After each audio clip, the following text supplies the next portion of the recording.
ഇന്ന് നമുക്കൊരു രസം വെക്കാം. എന്നും പുളിശ്ശേരിയാണ്. അപ്പം നമുക്കൊന്ന് മാറ്റി പിടിക്കാം. പക്ഷേ എന്നാലും ഇന്ന് ആൾക്കാർ ഉണ്ണാൻ വരുമ്പോൾ ഇന്ന് എന്താ പുളിശ്ശേരി വെക്കാത്തതെന്ന് ചോദിക്കും കേട്ടോ.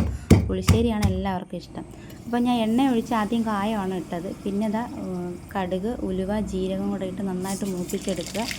അതിനുശേഷം വെളുത്തുള്ളി, ചുമന്നുള്ളി, ഇഞ്ചി കൂടെ ചതച്ച് വെച്ചിരുന്നതാണ് നന്നായിട്ട് വഴറ്റിയെടുക്കണം.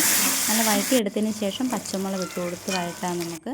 എന്നിട്ട് ഇതാ വറ്റൽമുളക് ഞാൻ ചതച്ച് വെച്ചിട്ടുണ്ട് മിക്സിക്കകത്ത് വെച്ചിട്ട് ഇതും വഴറ്റിയെടുക്കണം. അതിനുശേഷം നമുക്കൊരു ശകലം മല്ലിപ്പൊടി ചേർക്കണം. പിന്നെ മഞ്ഞൾപ്പൊടി, ഇന്ന് ഞാൻ പറഞ്ഞില്ലേ മഞ്ഞൾപ്പൊടിക്ക് ഈ കളറാണ് കേട്ടോ.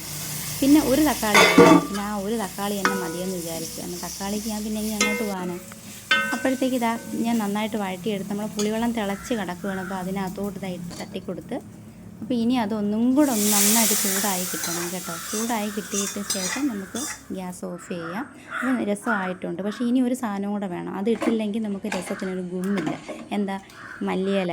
അപ്പോൾ അതാ മല്ലിയില ഇട്ട് രസം അടിപൊളിയായിട്ടുണ്ട്. അപ്പോൾ എൻ്റെ ചാനൽ സബ്സ്ക്രൈബ് ചെയ്യാത്തവരാരെങ്കിലും ഉണ്ടെങ്കിൽ സബ്സ്ക്രൈബ് ചെയ്യണം. അപ്പോൾ ഓക്കെ, ബൈ, സീ യു.